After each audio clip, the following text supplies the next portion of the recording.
No one saw the first attack coming. Ships vanished without leaving a single trace. Outposts that were once full of life went silent, as if the stars themselves had swallowed them.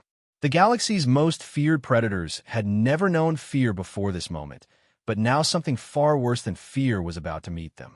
It was going to meet humanity.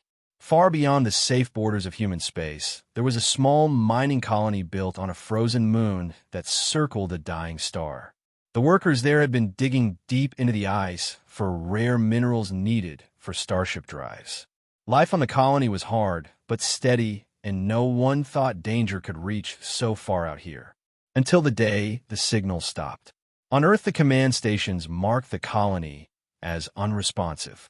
The usual chatter from miners and engineers was gone. At first, they thought it was a storm or an equipment failure. But after 3 days with no signal, the United Earth Defense sent a patrol ship to investigate. The patrol ship was small but fast crewed by men and women who had seen strange things in the Outer Rim, but nothing could prepare them for this. When they arrived, the mining colony was silent. No lights from the main habitat, domes, no signs of movement on the surface. The patrol ship's scanners picked up no human life signs at all. But there was something else, something faint and strange in the readings. It was a kind of energy they had never seen before, like static in space. The captain ordered a landing party to check the site. As the shuttle touched down on the icy surface, the crew could see the damage. The outer walls of the habitat were torn open as if huge claws had ripped them apart. The metal was bent and twisted in impossible ways. There were black burns along the edges, as if some weapon had melted the steel, but not with heat they knew. The burns seemed to pulse with a strange cold light. Inside the colony was worse. The halls were empty. Personal items were scattered, as if people had run and dropped everything in panic.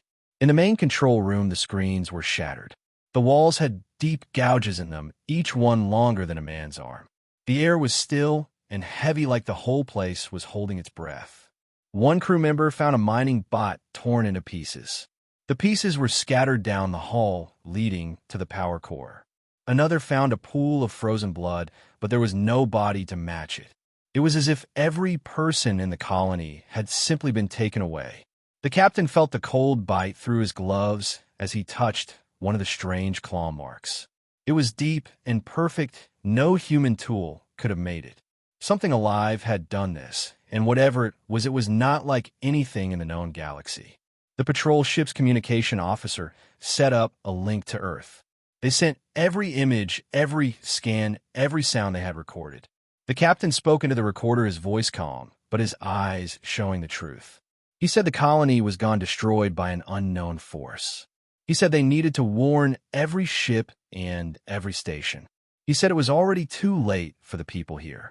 Then, in the middle of his last sentence, the signal broke. The sound went sharp, then silent. The ship's sensor screamed with alerts.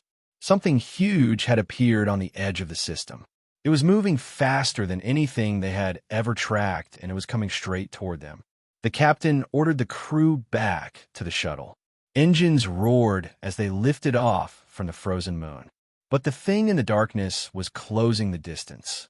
It had no visible shape on the scanners, only a shadow of energy twisting in strange patterns. Every second it grew nearer, and the readings grew wilder, as if the scanners themselves were afraid. The patrol ship fired its engines to full power, racing away from the moon. In the rear view, the crew saw something impossible. Space itself seemed to bend and fold as the shape moved. It did not drift or glide like a ship. It lunged like a predator leaping for prey. The captain ordered a coded burst message to Earth. No voice, just a single urgent signal. Coordinates: threat unknown, contact certain. The shadow came closer. The lights inside the patrol ship flickered. The air grew heavy, as if the void itself was pressing down on them. One crew member swore they could hear something in the static of the comms. A low growl that was not made by any machine. The patrol ship reached the edge of the system and prepared for jump. But just before the engines could engage, the shadow was there. The ship shook as if something had struck it from all sides at once. The crew were thrown to the floor. The lights went out and the hum of the engines died. In the silence, there was only the sound of breathing, then a scraping noise on the hull. Long, slow, deliberate scrapes like claws dragging over metal. The crew held their breath. No one moved, no one spoke. Then a burst of power returned to the engines. The ship jumped into hyperspace. The shadow was gone. But as the captain looked at the scanner, one last reading showed on the screen. The shadow had not been chasing them out of hunger or defense. It had been following them like a hunter marking its prey. Far away in the deep black beyond human space, something ancient and deadly moved toward Earth. It did not rush, it did not stumble. It came on with the slow, certain patience of a predator that knew exactly where its prey was hiding. And it was coming fast. The enemy thought humans were weak, they thought humans would scatter like frightened animals at the first sign of danger, but they were wrong. They did not know what kind of fire hid inside the human heart. They did not know what kind of rage could rise when humanity was cornered. On the outer edge of the Sol system, a listening post detected movement in the darkness. The readings were unlike anything the operators had seen before. The signals twisted in strange waves and bent around normal detection patterns as if trying to hide. But the post was manned by veterans of the old colony wars, and they did not ignore strange readings. They sent word to Earth and to the inner planets, and then went silent. Hours later, alien warships broke into the system. They came in a tight formation, their dark hulls gliding like blades through water. Their engines burned with a cold blue light that cast shadows across the frozen moons they passed. No broadcast, no attempt at words, only movement and the steady closing of distance toward human worlds. The alien commander had studied other species for centuries. He had broken fleets before they could fire a shot. He believed humans would be the same as the rest. He had seen their records: weak wars, short fights, loud noise, and quick surrender. He did not know that those records were lies meant for outsiders. He did not know that the real history of humanity was written in blood and stubbornness. On Mars, a small outpost stood in the path of the invaders. It was a research hub with a handful of guards and no heavy weapons. The aliens descended on it expecting fear and chaos. They found the domes empty. Every hallway was silent, every door wide open. They searched for prisoners and found none. They did not know the humans had seen them coming days before. They did not know the outpost had been evacuated quietly, and its systems left running to draw them in. In the shadows of the Martian canyons, human scout drones hovered unseen. They recorded every movement, every weapon, every formation. The feed streamed in real time to hidden stations. Human intelligence officers watched the screens, their eyes sharp, as they learned everything they could about the enemy. The alien troops found the main control room. Inside was a single old monitor turned toward the doorway. It flickered to life, showing the face of a human wearing a simple flight suit. The voice was calm, but the words carried weight. "Now we know your face." Then the screen went black. The alien commander felt something strange inside himself. He would not name it fear, but it was close. He ordered his fleet to burn the outpost to ash and move on toward Earth. What he did not see were the small stealth ships that had been trailing his fleet from the outer system. They moved with engines so quiet they barely disturbed the dust in space. They marked the positions of every alien vessel. They sent the data to the United Earth Defense Council, who sat in a sealed room far below the surface of Earth's capital city. The council listened to the reports without speaking. On the wall behind them, a huge display showed the alien formation. Every ship was marked, every route was plotted. The admiral at the head of the table gave a single order: "We wait until they are blind." The alien fleet crossed the orbit of the asteroid belt. Sensors picked up strange signals in the rocks, but their commander dismissed them as natural. He did not know human minds had been hidden there weeks before, triggered to detonate on command. At a single signal from the council, a chain of silent explosions tore through the belt. Not bright, not loud, just precise bursts of shrapnel and energy. Alien sensors went dark. Communications broke into static. The fleet was not destroyed, but now they were flying blind in human territory. From the shadows, human ships began to close in. Small, fast craft darted in to strike, and fade away. Every attack came from a different direction. The aliens tried to lock on, but every target was gone before their weapons could fire. They began to lose fuel and supplies. The humans had not destroyed them yet, but they had taken their vision and their reach. The alien commander ordered a retreat to a supply base on the far side of the system. But when they arrived, they found the base burning. Its docking arms were shattered, and its fuel tanks venting into space. Inside, the wrecked human Marines moved through the smoke clearing rooms with precision and speed. They planted charges and withdrew before the alien fleet could even enter orbit. From a captured alien soldier came the first whispered warning that spread through the enemy ranks. They do not stop. They do not sleep. They do not fight like the others. The alien commander began to understand that this was not a prey species. This was a hunter, and it was hunting them without mercy. In the dark between planets, a single human ship shadowed the largest alien dreadnought. The dreadnought was a monster 3 times the size of any human vessel, bristling with weapons. Its armor had never been breached in battle, but the human ship followed it like a ghost. It crept closer, moving in the blind spot of the alien sensors. It locked weapons and waited for the order. That order never came because the humans were not ready to strike yet. They wanted the aliens to feel the weight of the hunt. They wanted them to know that every moment they moved in human space, they were being watched and measured. The dreadnought turned slowly, as if sensing something, but found nothing.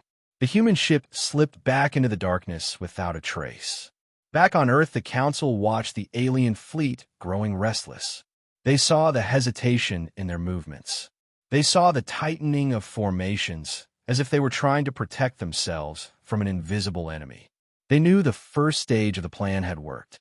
The aliens had come thinking they were predators. Now they were beginning to realize the truth.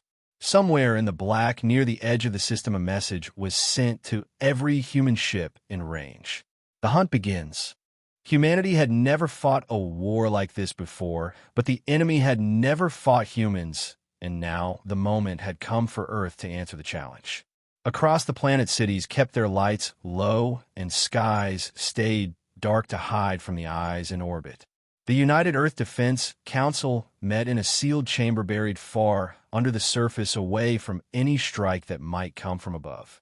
Around the table sat admirals, generals, and leaders of nations, their faces drawn, but their eyes hard.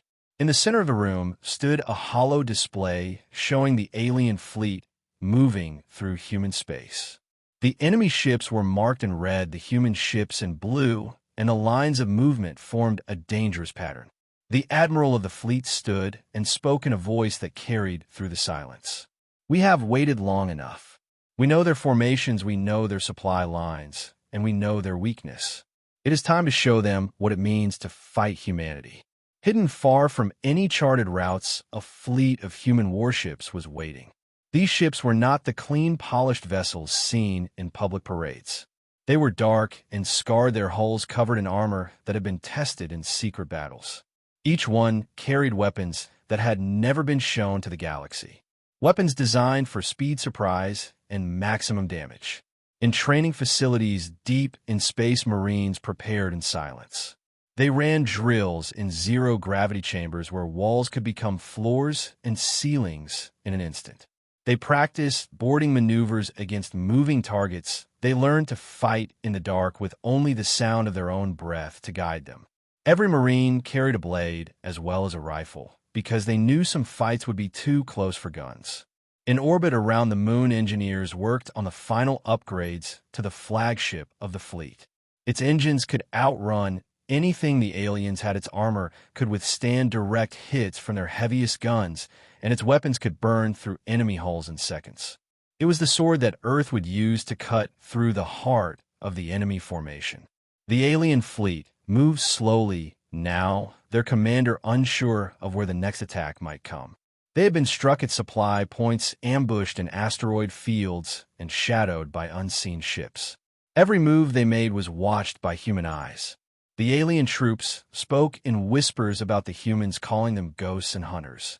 Fear began to creep through their ranks.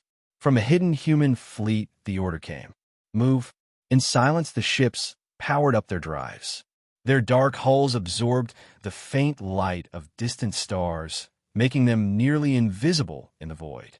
They moved in small groups, splitting into attack wings that would strike from multiple directions.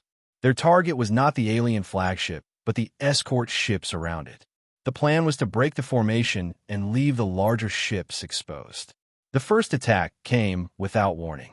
A human strike wing slipped into range of an alien destroyer and opened fire. Blasts tore through the alien armor before the crew could raise shields. The destroyer spun out of control, its engines exploding in a burst of light before it was swallowed by the black. Before the other alien ships could react, more human strike wings appeared from the darkness, hitting fuel carriers and sensor ships. Without fuel, the enemy could not run. Without sensors, they could not see the hunters closing in. Panic spread as ships turned in all directions, searching for the source of the attacks. The alien commander ordered all ships to tighten formation, but it was too late. Human Marines boarded the nearest enemy cruiser, cutting through the hull with magnetic breaching charges. They moved inside like shadows, their helmets blocking enemy sensors. Every step was precise, every shot counted. The alien crew fought hard, but the humans fought harder, driving them back toward the bridge. On Earth, the Council watched the battle unfold in real time. Each red mark on the holo display that blinked out was a victory, but they knew this was only the beginning. They were not just fighting to win, they were fighting to send a message to every world watching in silence. That humanity would not be prey.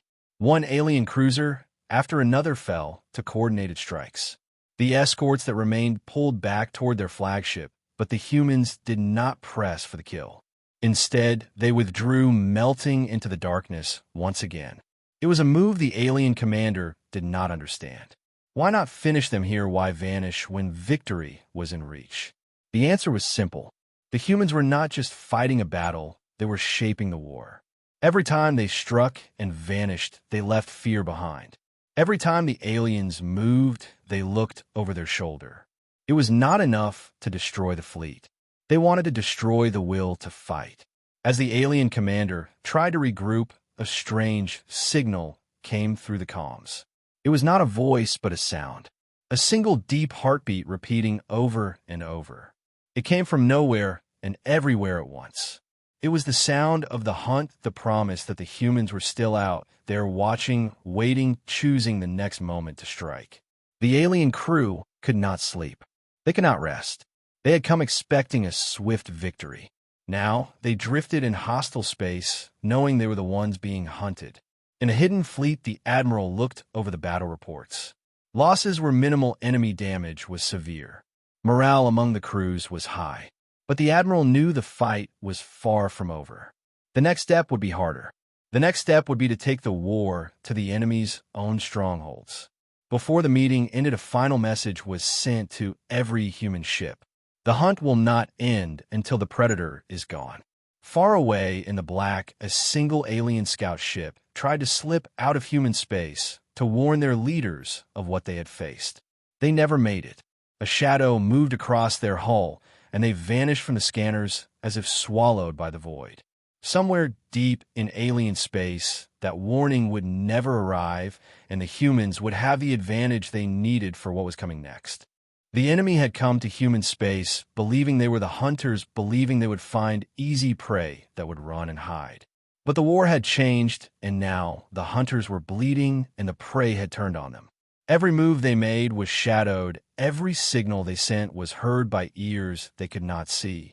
They had expected to crush humanity quickly, but now they were beginning to understand they were trapped in a cage with something far more dangerous than they had imagined. Human strike teams moved through the black with the patience of predators. Small ships slipped into enemy supply routes, attacking freighters and fuel ships before vanishing into asteroid fields. Each strike was precise and left no survivors to tell the tale. The alien fleet began to grow desperate as food and fuel dwindled. Their commander ordered them to spread out and search for resources, but this only made them easier to pick off. One night cycle aboard the human flagship, the Admiral stood in the war room, looking at the glowing map of the system. The red marks showing alien ships were fewer than before, and each one was now alone, vulnerable and afraid. The Admiral gave the order to press harder, to cut off every line the enemy could use to escape. Around the room, the officers nodded, their faces grim but eager. They knew the time had come to turn the pressure until the enemy broke. In the shadow of a shattered moon, a squad of human Marines floated in silence, waiting for their signal. Their target was a heavily armed alien transport carrying weapons to resupply the main fleet. The Marines moved in close, using the wreckage around them as cover. They attached breaching clamps to the hull and slipped inside like ghosts.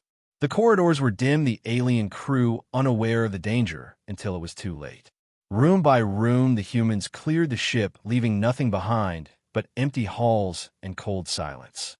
The captured weapons were loaded onto human transports, and the transport ship itself was left to drift powerless in the dark. Elsewhere, human pilots used daring maneuvers to harass the alien warships. They pushed their fighters beyond safe limits, skimming the edges of enemy shields to drop charges that tore through armor. Alien gunners could not track them. The human movements were too unpredictable, too wild. The aliens began to fear even the smallest blip on their sensors, unsure if it was another attack or just the echo of their own fear.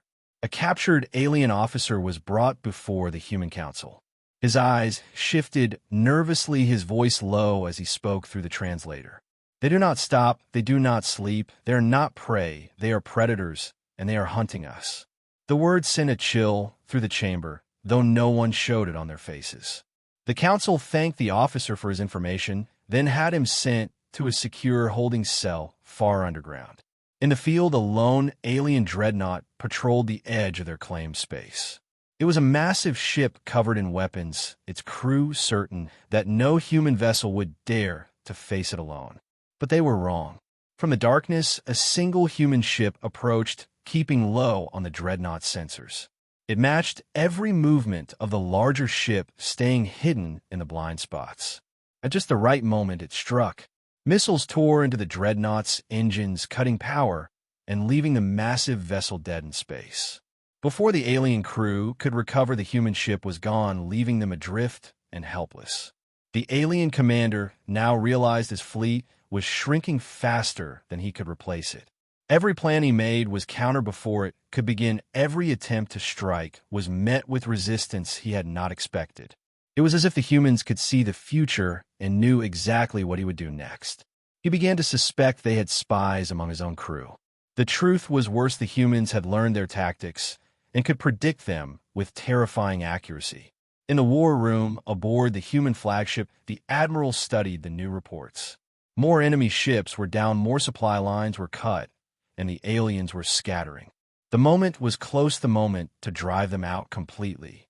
But the Admiral wanted one more blow, one final strike that would shatter their will and send them running for their homeworld.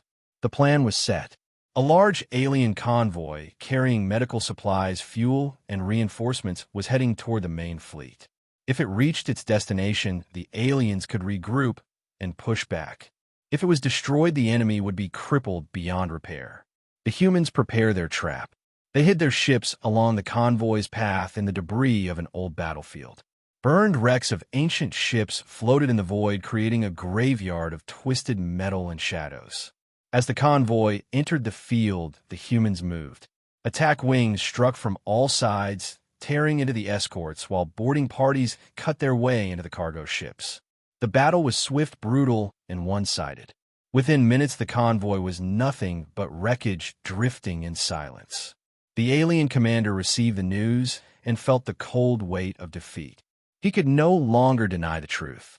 The humans were not prey, and they were not defending in desperation.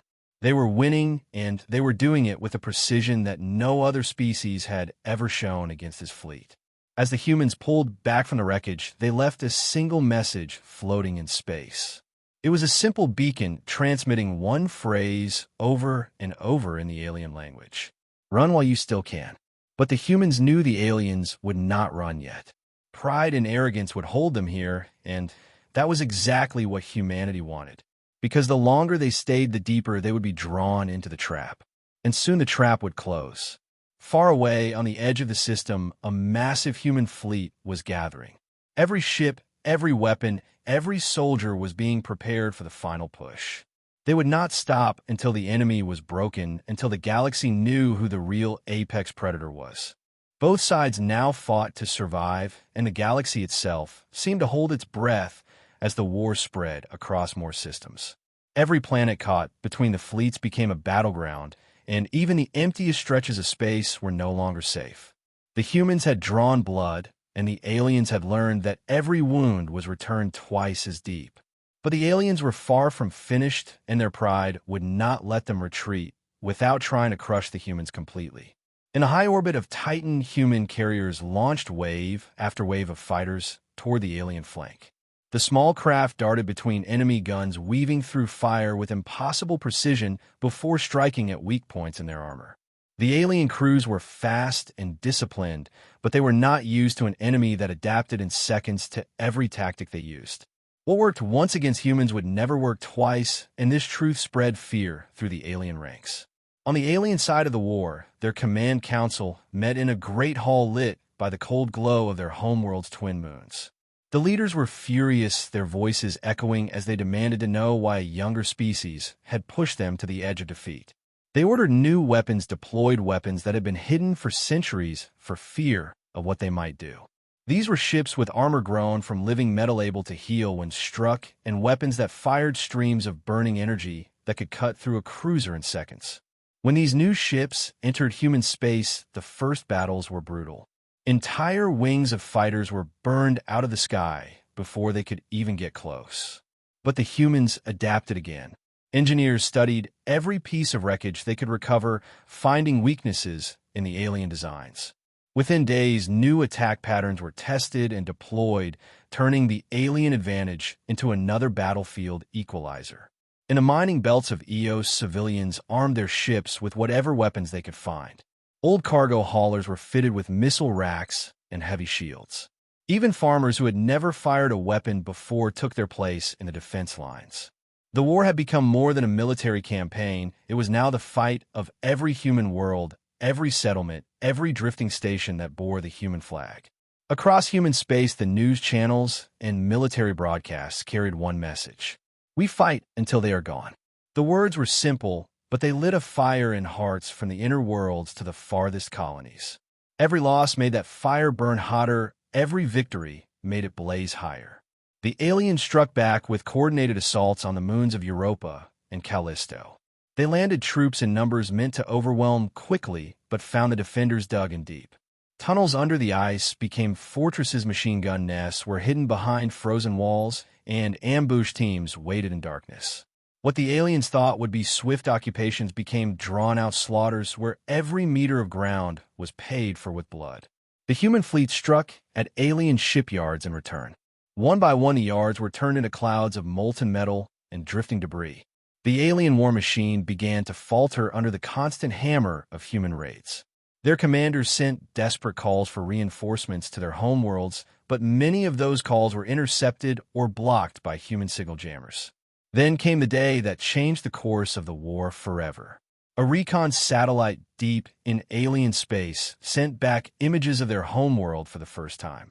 Massive defense grids ringed the planet and fleets patrolled its orbit, but the human analysts saw something else. A weakness in the outer defense ring, where supply routes crossed in a narrow channel of space. It was a path small enough for only a few ships at a time, but it led directly toward the alien capital. The discovery spread through the human command ranks like electricity. It was a chance to strike at the heart of the enemy, to end the war in a single blow if they could get through. But it would mean sending their best ships deep into hostile territory, with no hope of rescue if the plan failed. The council debated through the long hours of the night. Some argued for caution, others demanded immediate action. In the end, the decision was made. The fleet would prepare for the invasion of the alien home system. The humans knew the aliens would throw everything they had into protecting their world. They knew the cost would be higher than anything so far. But they also knew that letting the enemy recover would mean endless war for generations to come. Orders went out to every human ship in the galaxy. Refuel, rearm, and regroup for the final push. Every soldier, every pilot, every Marine was told the same thing. We go to finish this. In the alien command halls, their leaders learned that the humans were massing for an attack. They laughed at first, believing no one could breach their defenses. But their laughter did not last long, as reports came in of human raids growing bolder and drawing closer to their borders every day. They began to pull ships back from the front lines to protect their homeworld. This gave the humans more space to maneuver and more ground to take in preparation for the final strike. The stage was set. Two civilizations, both covered in the blood of their own and the blood of their enemies, stood ready for the clash that would decide who ruled the stars. The humans carried the rage of every lost colony and every burned city. The aliens carried the pride of an empire that had never been defeated in living memory. As the fleets moved into position, the void between them seemed to grow heavier. Every soldier on every ship felt the same truth. When this battle was over, only one would still be standing. The human fleet crossed into enemy space with engines burning bright against the endless black, and every ship carried the weight of the mission ahead. There was no turning back, now no retreat that would not end in destruction and defeat. Each crew member knew they were headed into the jaws of the most heavily defended system in the galaxy, and yet not one ship turned away. The war had carried them to this point, and the only way forward was through fire. In the lead, the flagship cut the path, its armored hull gleaming under the cold light of distant suns. The admiral stood at the bridge, watching the tactical map, as red marks representing alien patrols shifted ahead of them. The alien defenses were already moving to intercept, and the first clash came only hours after crossing the border. Enemy scouts appeared from behind an asteroid cluster, their weapons flaring to life in the silent void.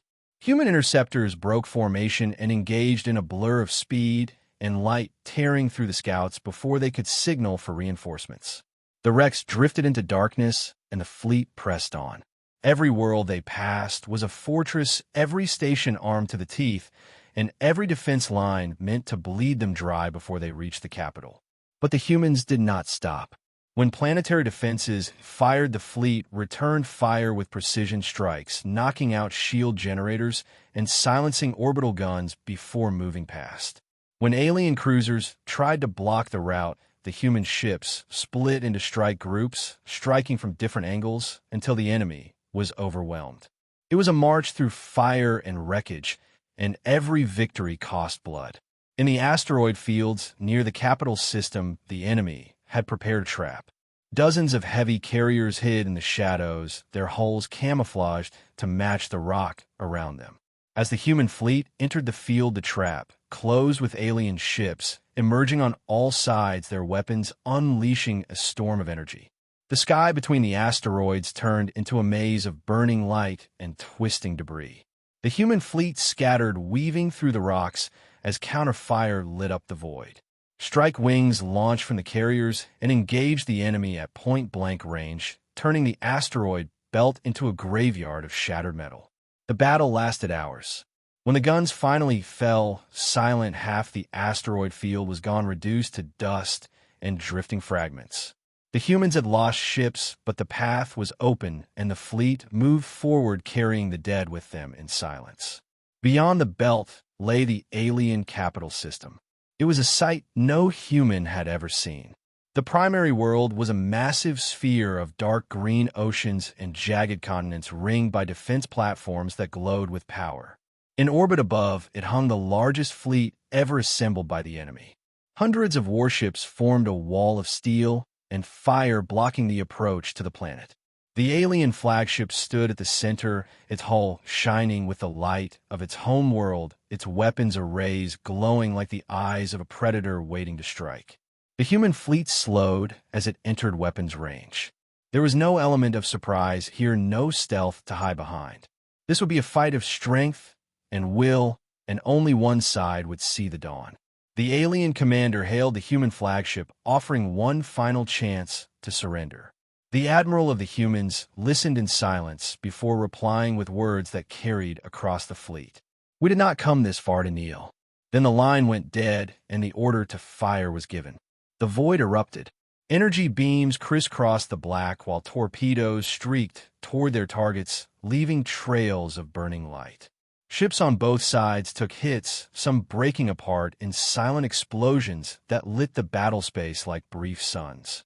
Human Marines prepared for boarding actions as breaching ships moved toward damaged enemy cruisers. Alien boarding craft tried to reach the human carriers, but were intercepted and destroyed before they could get close.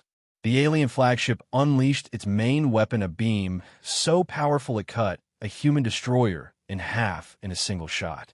In answer, the human flagship fired its railgun battery, sending a storm of high-velocity slugs that ripped through the shields of an enemy battleship and sent it spinning into the planet's atmosphere, where it burned to nothing. The battle became a storm with no clear front. Fighters swarmed between capital ships, striking engines and weapon turrets. Cruisers traded broadsides at point-blank range, while smaller ships darted in to land killing blows on crippled enemies. Everywhere there was fire and wreckage and the screams of metal breaking under the strain of war. In the chaos, the human admiral saw the opening they had been waiting for. The alien flagship had shifted position, leaving a narrow corridor toward the planet unguarded. The admiral ordered a strike group of the fastest ships to push through. They broke past the line, diving toward the capital world, while the rest of the fleet covered them with everything they had. Alien ships tried to close the gap, but the humans fought with desperate fury, refusing to let the path be cut. The strike group entered the atmosphere of the alien homeworld. The sky was filled with defense craft, and the ground below was a sprawl of massive cities and command hubs. The lead ship targeted the central military control tower and fired. The blast shook the city, tearing through its shield and sending shockwaves through the alien command network. For the first time in centuries, the enemy's own home shook under the fire of an invading force. As the strike group pulled up to rejoin the battle in orbit, they could see the chaos spreading. Alien ships were breaking formation, some retreating toward the planet, others scattering into the void. The humans pressed harder, sensing that the enemy was beginning to fracture under the relentless assault. But the fight was far from over. The alien flagship turned its full power toward the human fleet, charging weapons for a final devastating strike. The admiral knew what was coming and gave the order for all ships to prepare for the decisive moment. The battle for the heart of the beast was about to reach its peak, and the outcome would decide the fate of two worlds. The alien flagship loomed in the void, its weapons glowing brighter than the surrounding stars as the charge built to its deadly peak. Every human ship in range could feel the power rising in the silent darkness like the deep breath of a monster about to strike. The admiral stood on the bridge, his hands gripping the edge of the tactical table as the redoubts climbed higher and higher. One shot from that weapon could tear the heart from the fleet, and he knew the enemy would aim for the flagship first.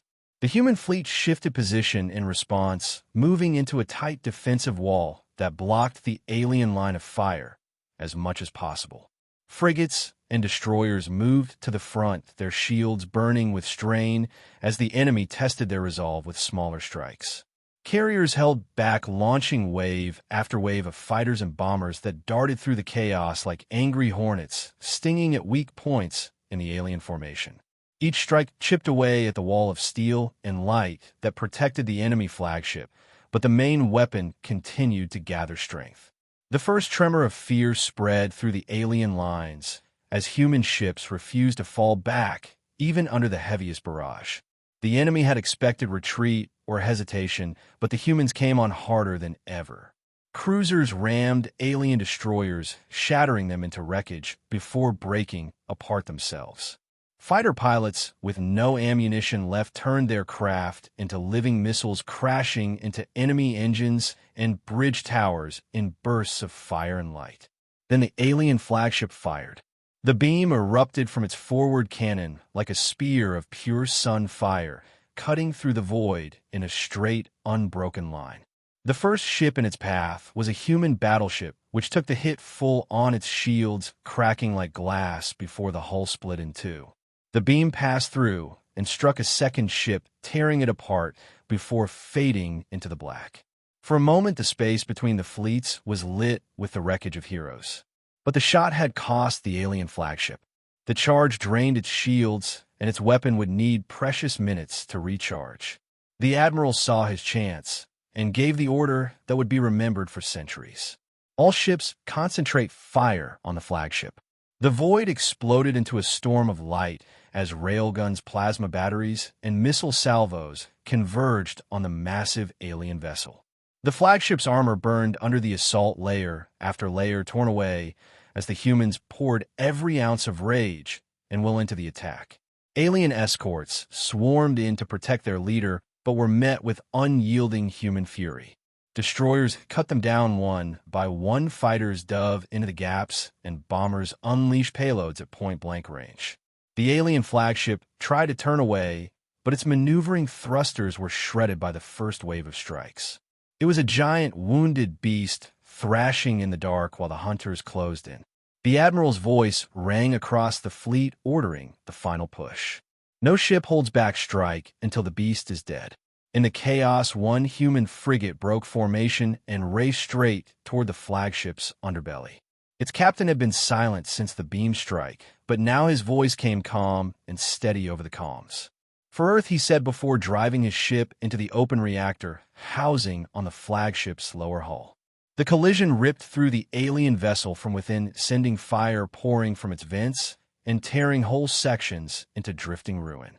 The humans pressed the attack as the flagship's defenses failed piece by piece.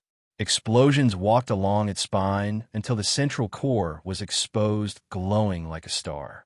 The admiral ordered the final barrage, and the combined fire of the fleet struck as one.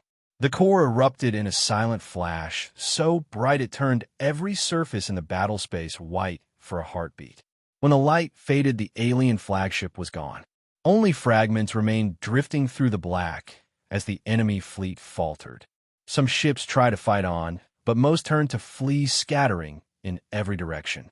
The humans did not chase every last ship. Instead, they held formation around their wounded vessels, pulling survivors from drifting wrecks and stabilizing what was left of the line.